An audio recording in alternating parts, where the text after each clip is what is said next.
Bien, hermanos, buenos días. Que Dios les bendiga a todos. Qué privilegio poder estar hoy aquí y juntos estudiar su palabra. Les invito a que abran sus Biblias en la carta del apóstol Pablo a los Filipenses o enciendan sus Biblias.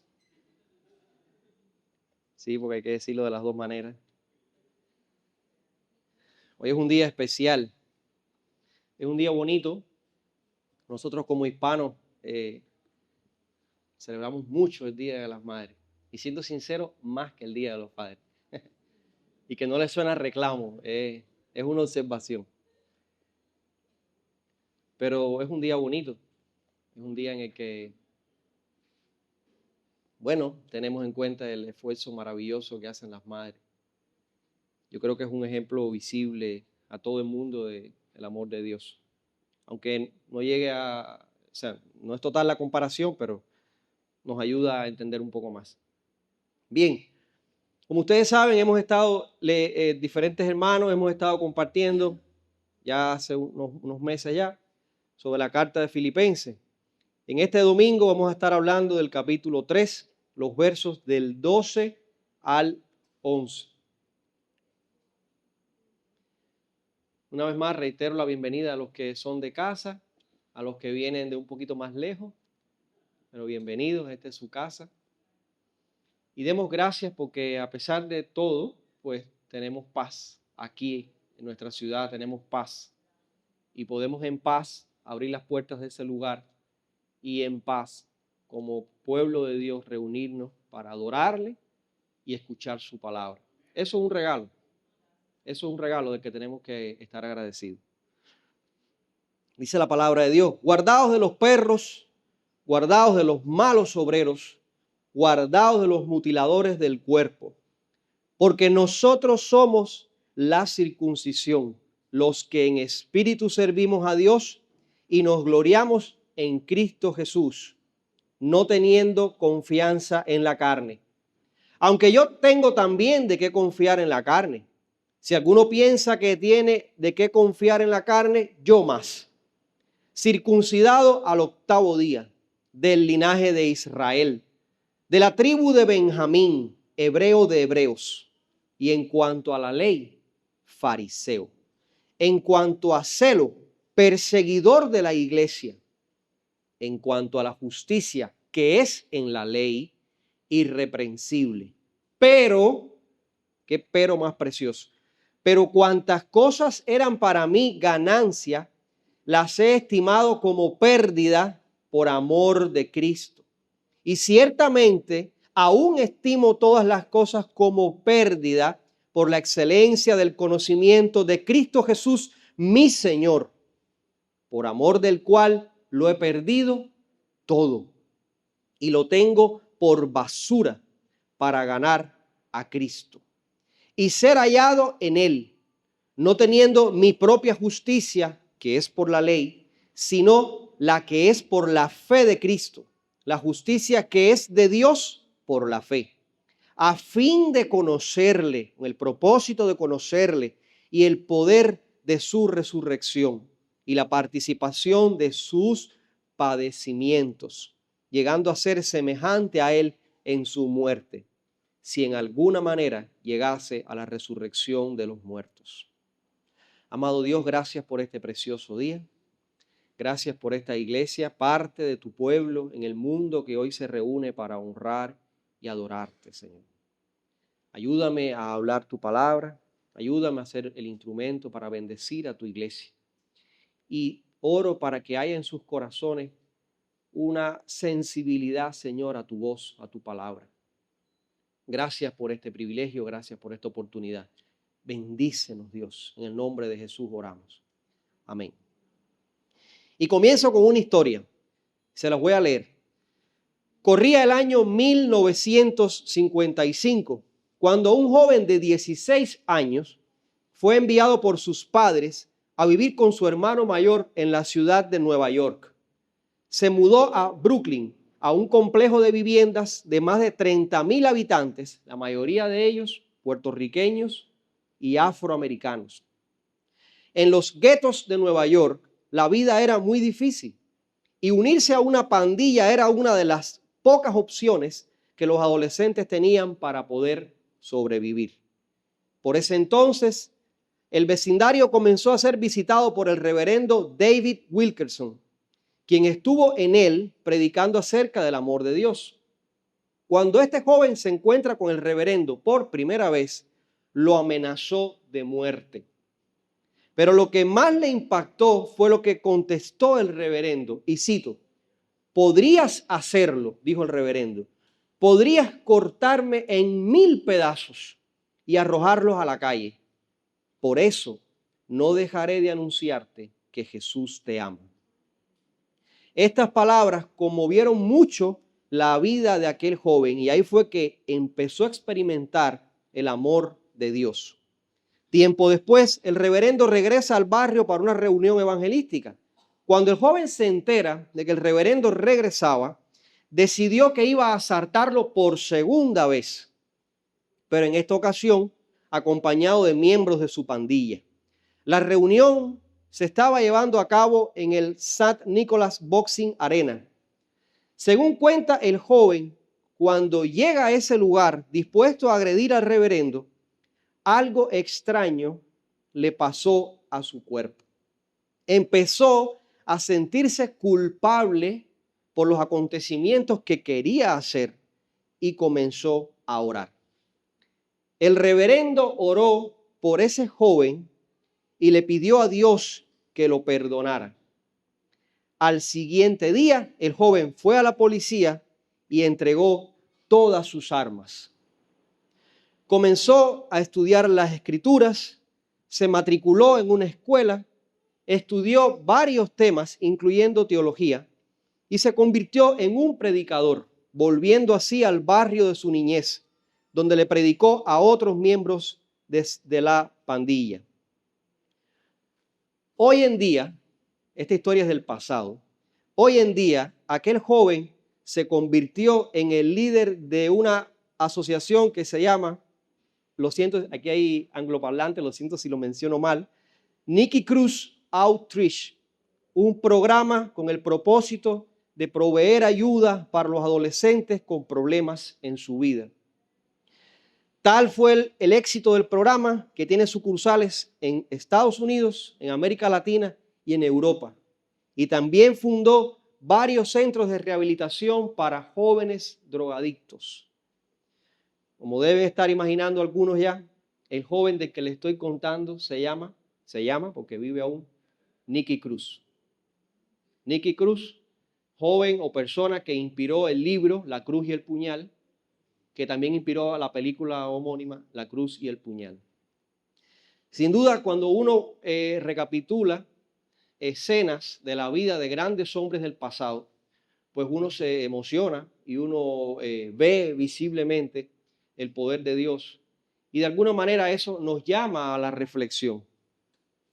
Hoy vamos a tomarnos unos 30 minutos para hablar sobre otra vida que precisamente como la de Nicky Cruz, pero antes de la de Nicky Cruz, fue transformada por el Evangelio. Y precisamente así se llama la predicación de hoy, el argumento de una vida transformada. El argumento de una vida transformada. Si ustedes notan, vuelvan a mirar sus Biblias. Si ustedes notan, en el capítulo 3 de Filipenses, hay un contraste entre el 3:1 y el 3:2. Pablo dice en el 3:1, por lo demás, hermanos, gozaos en el Señor, alégrense en el Señor. A mí no me es molesto el escribiros las mismas cosas, y para ustedes eso es seguro, es provechoso. Y de pronto salta al verso 2 con un tono distinto.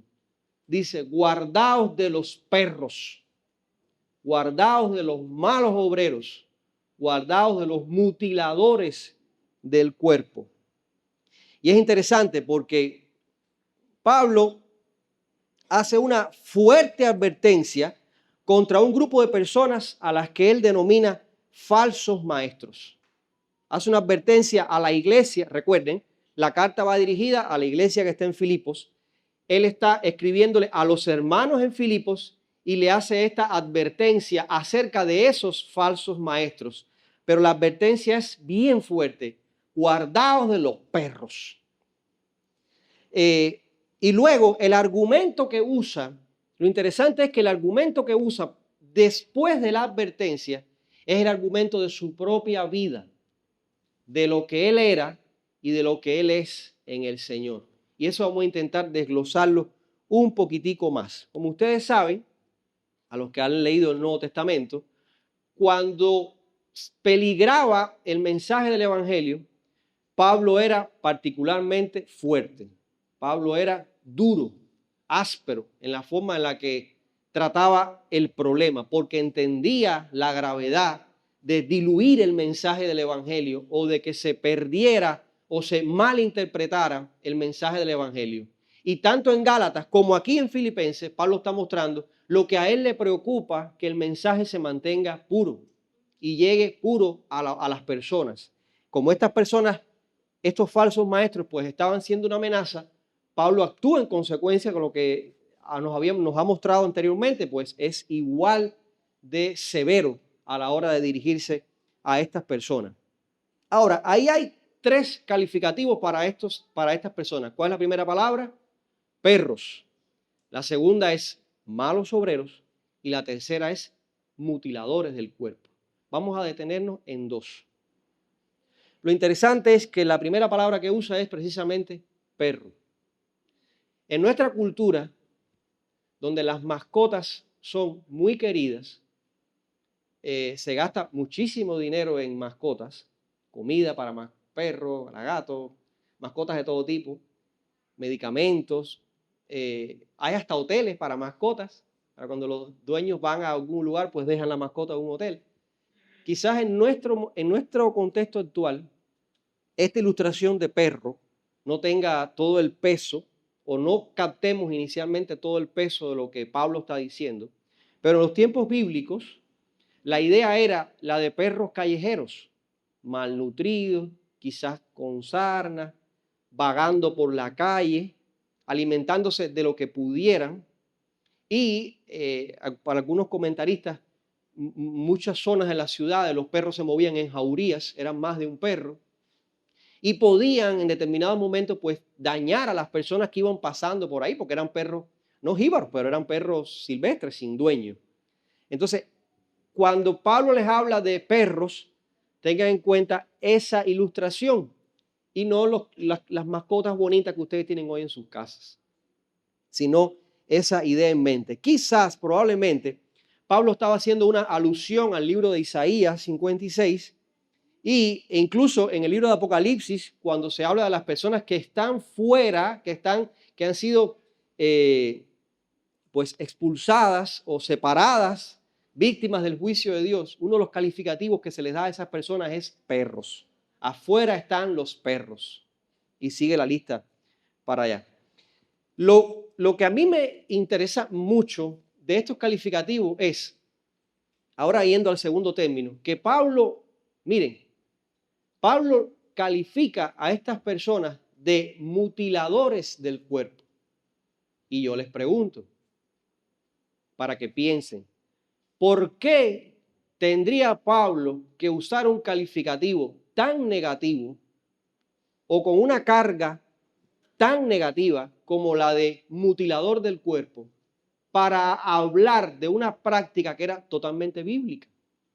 Porque está hablando de los judíos, de las personas judaizantes, que iban detrás de Pablo, pues pervirtiendo en muchísimas ocasiones el mensaje del apóstol.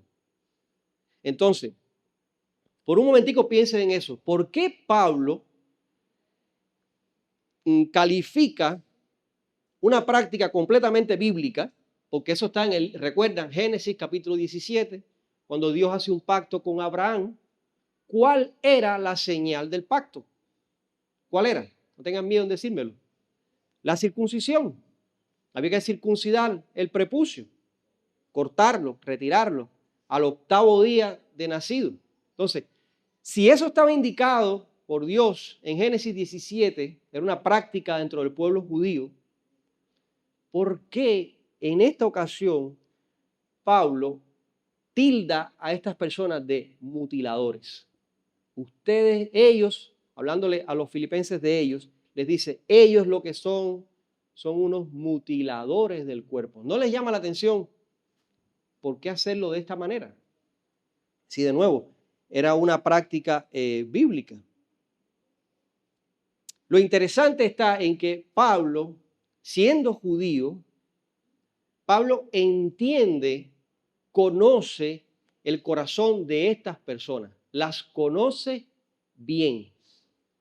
Tanto es así que en la misma narrativa bíblica, él se identifica con estas personas, con estos falsos maestros. Él se identifica con ellos. Fíjense, él dice, si alguien tuviese de qué confiar en la carne, si alguien cree que tiene por qué razón confiar en la carne, yo más. Y las razones que da son razones muy entendibles en un contexto judío. Circuncidado al 8º día de la tribu de Benjamín y sigue la lista por ahí para allá. Es decir que evidentemente el grupo social que Pablo tiene en mente son los judíos. Y a ellos se refiere como mutiladores del cuerpo. Interesantísimo. Y es que Pablo realmente conocía a este grupo. Si van conmigo en sus Biblias, más adelante en el mismo capítulo 3, verso 18, ahí van a darse cuenta por qué yo digo que Pablo conocía realmente a estas personas. En el verso 18, Pablo dice, por ahí andan muchos. ¿Ya están leyendo? Bien, por ahí andan muchos, de los cuales les dije muchas veces, y aún ahora lo digo llorando, que son enemigos de la cruz de Cristo. Miren el calificativo que ahora Pablo les da. Adelante les dijo mutiladores del cuerpo, ahora les dice, esta gente son enemigos de la cruz de Cristo. El fin de los cuales será perdición. Miren lo que dice ahora, cuyo Dios es el vientre, su Dios es su vientre. Otras versiones son más claras y nos dice, su Dios son sus propios deseos. Y cuya gloria es su vergüenza. Otra versión dice, y lo que les debería dar vergüenza, en eso se glorían o de eso se enorgullecen. Tienen prácticas que debiendo darles vergüenza, realmente ellos se enorgullecen de esas prácticas. Y finalmente el 19 dice, solo piensan en lo terrenal. Esta gente que vienen a hablarles a ustedes, en realidad solo piensan en lo terrenal. Entonces, hermano, lo que estamos viendo entonces es un grupo de personas que tienen un ropaje religioso. Eso es interesante, porque los paralelos con el día de hoy los podemos hacer, pero muy rápido. Un grupo de personas con un ropaje religioso, una apariencia de piedad, pero que su verdadera intención es satisfacer sus propios deseos. Y cuando Pablo ve eso, Pablo dice, cuidado con esta gente. Ustedes cuídense de esta gente. Recuerden, Filipenses era una iglesia particularmente amada para Pablo. Pablo quería muchísimo a esta iglesia. Y ninguna otra iglesia como esta iglesia ayudó tanto a Pablo en sus diferentes viajes. Incluso Pablo se lo reconoce, que ninguna otra iglesia como ellos se habían acordado del cuidado de él. Muy bien. Por tanto, era alguien que Pablo amaba, estaba en el corazón de Pablo, y Pablo les dice, peligro, cuidado con esta gente. Y entonces, ahora yo entiendo por qué Pablo los ataca de esa manera.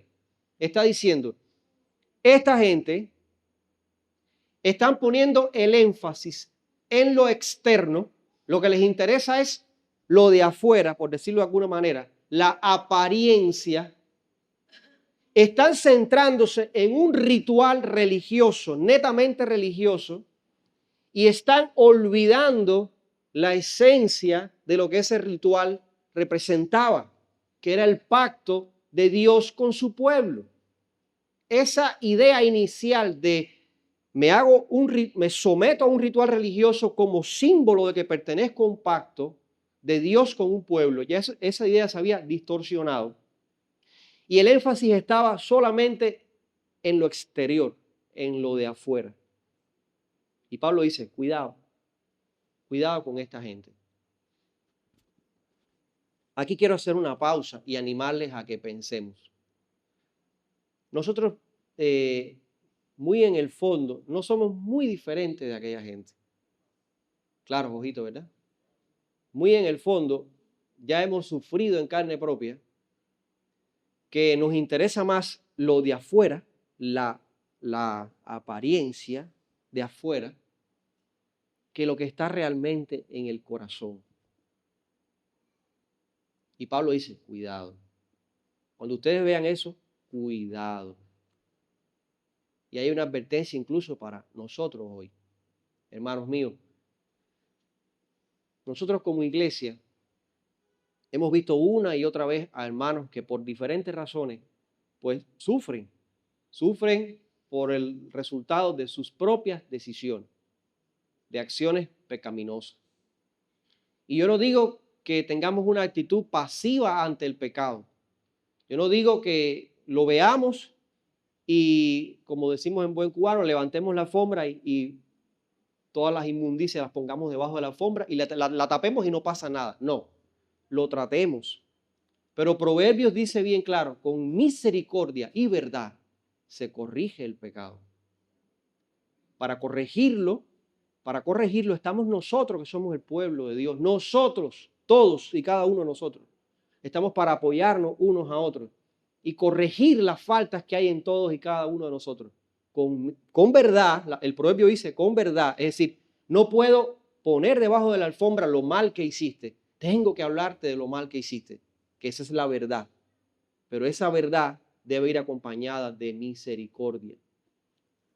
Si solo es misericordia, está incompleto. Si solo es verdad, está incompleto el trato de ese pecado. Deben ir de la mano la misericordia y la verdad. Juntos. Y Pablo advierte, cuando vean a alguien que su énfasis está en lo ritual, en lo externo, y no le interesa tu corazón, cuidado. Cuídate de esa persona. Muy bien.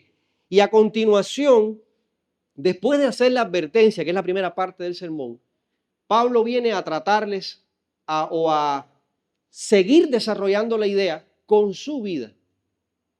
Con su vida. Y les decía que Pablo, él encuentra un paralelo entre él y esos falsos maestros. Él dice, si alguien cree que tiene razones para confiar en la carne, yo más. Y ahí empieza a citarlo, ¿verdad? Circuncidado al 8º día, del linaje de Israel. No sé qué está pasando aquí, hay una interferencia aquí. Circuncidado al 8º día, perdonen, me perdí ahí. Del linaje de Israel, de la tribu de Benjamín, hebreo de hebreos, en cuanto a la ley fariseo y en cuanto al celo, perseguidor de la iglesia. Es decir, Pablo aquí a continuación les dice, miren, si alguien entiende lo que está pasando con estas personas, soy yo. Y a continuación, hermanos, Pablo les despliega un currículum. Miren, este soy yo. Si alguien los entiende a ellos, soy yo. Y miren aquí las razones. Y hace toda una lista. Es decir, que de alguna manera él tiende a identificarse. Pero, le dice, hago el pero intencional, está en el verso 7 el pero cuantas cosas eran para mí ganancia, yo las he estimado como pérdida por amor a Cristo. Bro, sigue esto haciendo ruido ahí, no sé qué cosa es.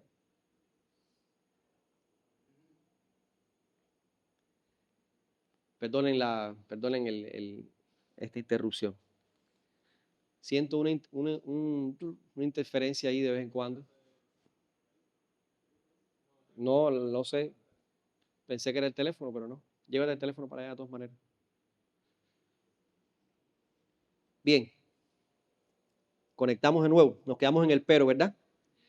Pablo dice, pero cuantas cosas eran para mí ganancia, yo las he estimado como pérdidas por amor de Cristo.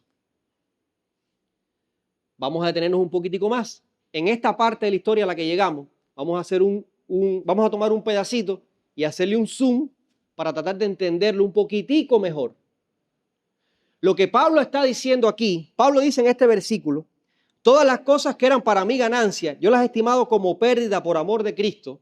Lo que Pablo está diciendo es, 30 años atrás de esta historia que les estoy contando, 30 años atrás, yo era idéntico a ustedes.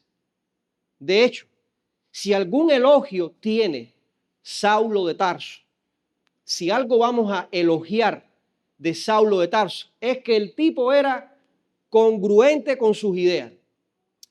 Estos cristianos están afectando al pueblo de Dios, al pueblo elegido, a los judíos de Israel, pues perfecto, a perseguirlos. Y los persigo hasta los límites de La Habana. No tengo jurisdicción en Matanza, voy al primer secretario del partido en Matanza, pido jurisdicción para Matanza y sigo persiguiéndolos en Matanza. Era un hombre consecuente con sus ideas. O sea, él está diciendo, tiempo atrás yo era esa gente. Yo era como ellos, igualito a ellos. Y algo pasó camino a Damasco que fue lo que trastornó mi vida. Fue lo que me cambió por completo.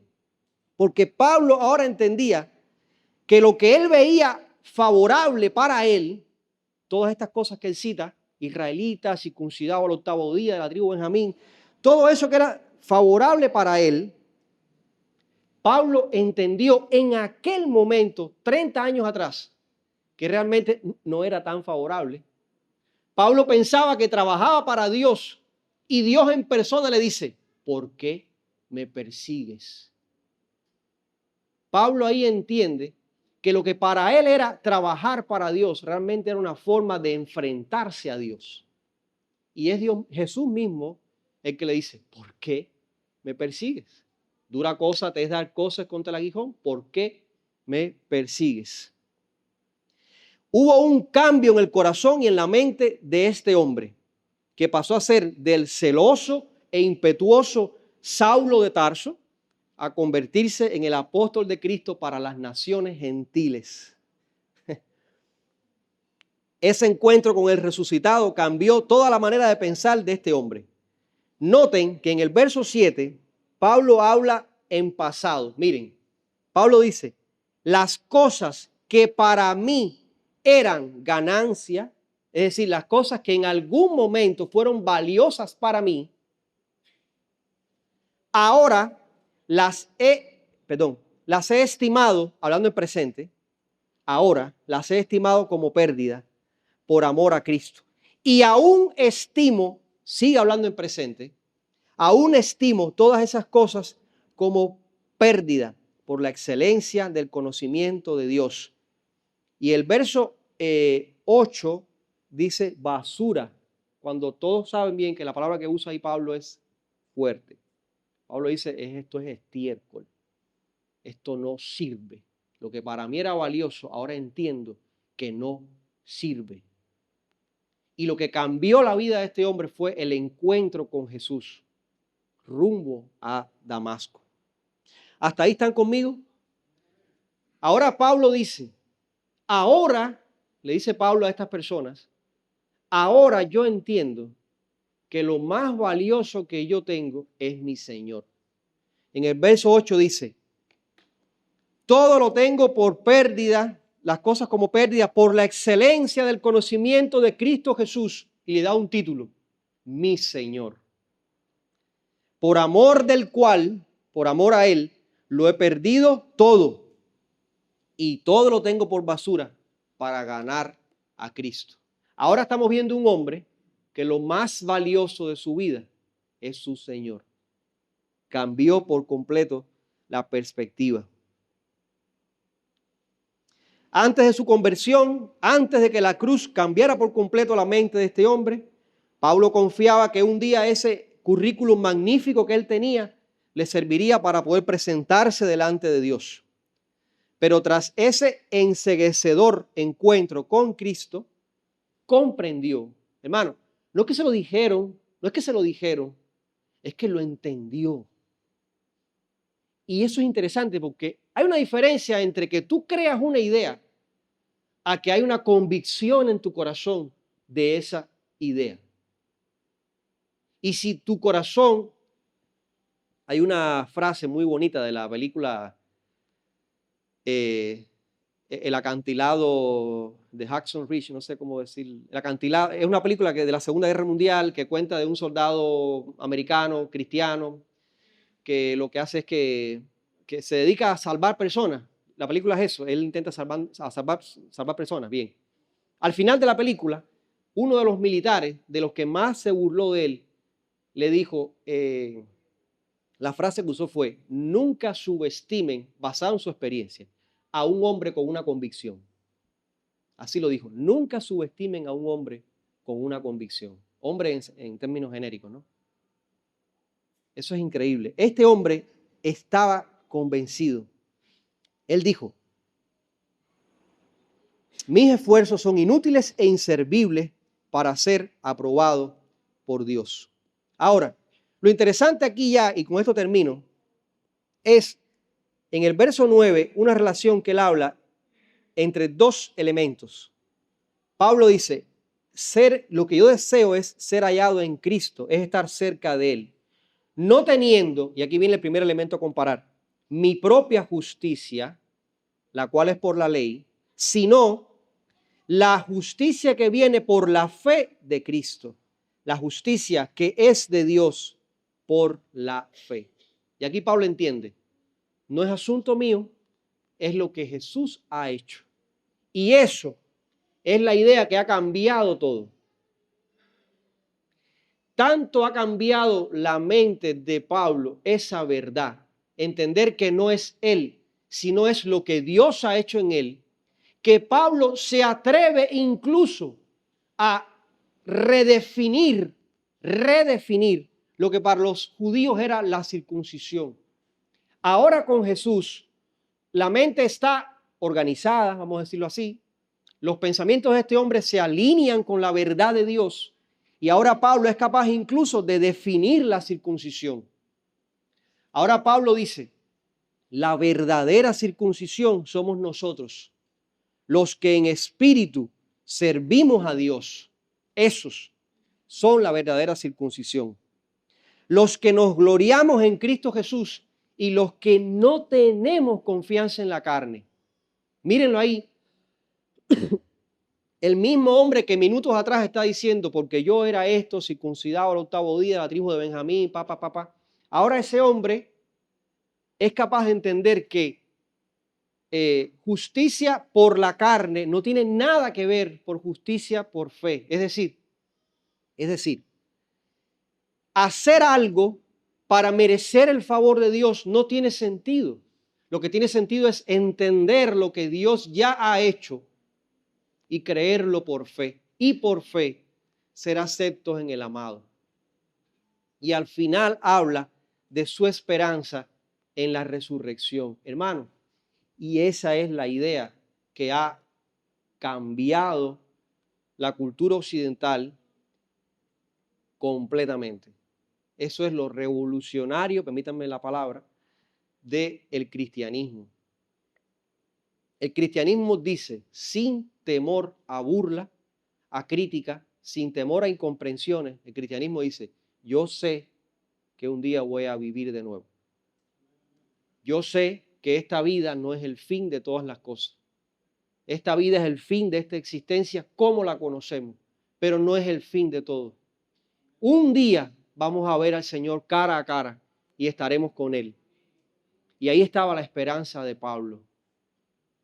Ahí estaba la esperanza de Pablo. Miren cómo este hombre, su vida cambió por completo una vez que se encontró con el Señor camino a Damasco y usa su vida como argumento para tratar con estos hermanos suyos, para advertirles de estos falsos maestros. Entonces yo quiero decirte, hermano, ya me quedan 2, 3 oraciones.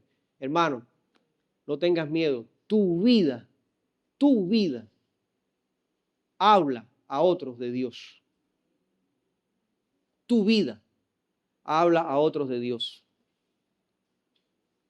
Para hablarle a otros de Dios no necesitas ser el pastor con un PhD en teología. No. Tu vida transformada, quien tú eras, quien tú eres, y aparentemente nada ha cambiado en ti excepto una cosa: tu encuentro con el crucificado, tu encuentro con el resucitado. Esa realidad habla a otros.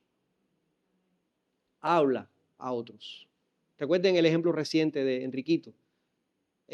Creemos que está en la presencia del Señor ya, pero aún en momentos difíciles de enfermedad podía declarar su confianza en el Señor, que descansaba en el Señor. Eso no significa que lo entienda todo, ni significa que no sufra en el proceso, pero su vista estaba allá, en la promesa que fue hecha a él. Gloria a Dios por eso.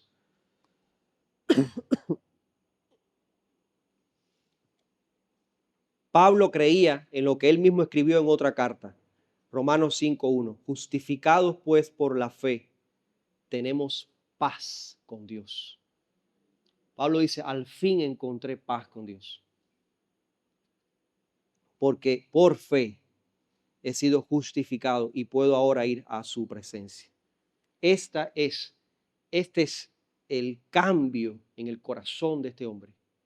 Por eso es que ahora le dice a estas personas, yo entiendo a esta gente que vienen hablando, pero cuidado con ellos. Porque lo más valioso que ustedes tienen que entender es lo que ya Dios ha hecho por ustedes. A mí me impactó mucho la idea de entender que la verdad no es un conjunto de ideas organizadas sistemáticamente y correctamente en un libro de teología sistemática de Luis Berkhoff o de Gruden. No, la verdad, no estoy diciendo que eso sea malo, sino que la verdad es un individuo, una persona. Y cuando te encuentras con esa persona, tu vida es transformada. Y eso sirve para que otros vean y vengan. Cuando te pregunten, ay, ¿por qué tú eres diferente? Tú le dirás, yo no soy diferente. Él me ha hecho a mí diferente. Oramos. Padre, gracias por este precioso día. Gracias, Señor, porque tu palabra está escrita, Señor, para nuestra edificación. Las cosas que sucedieron están escritas para nuestra edificación, para que tu iglesia aprenda, Señor. Entendemos que cuando la verdad es amenazada, hay que enfrentarnos y defender la verdad. Pero entendemos también que eres tú, Señor, el que transforma nuestros corazones, y nuestros corazones cambiados por ti, por tu obra, pueden ser un mensaje vivo a las personas que hoy en esta ciudad no tienen esperanza. Padre, en los momentos en que como iglesia estamos viviendo en nuestro país, en nuestra ciudad, ayúdanos a ser la sal y la luz que este pueblo necesita. Sufrimos lo mismo que ellos sufren. Entendemos bien hasta dónde llega la dimensión de su sufrimiento. Lo entendemos, Padre, porque estamos viviéndolo entre ellos. Pero tenemos tu mensaje de salvación y de esperanza. Ayúdanos, Padre, a no ser condicionados por esta realidad que nos golpea, sino por las promesas que tú nos has dado. Hasta hoy nunca nos has abandonado, nunca nos has mentido. Ayúdanos a que esta iglesia en particular, Los Pinos Nuevos Habana Vieja, los hermanos que están aquí y los que por alguna razón hoy no han venido, ayúdanos, Señor, a que seamos tu voz en esta ciudad, tu voz en este lugar. En el nombre de Jesús oramos. Amén. Dios les bendiga, mis hermanos.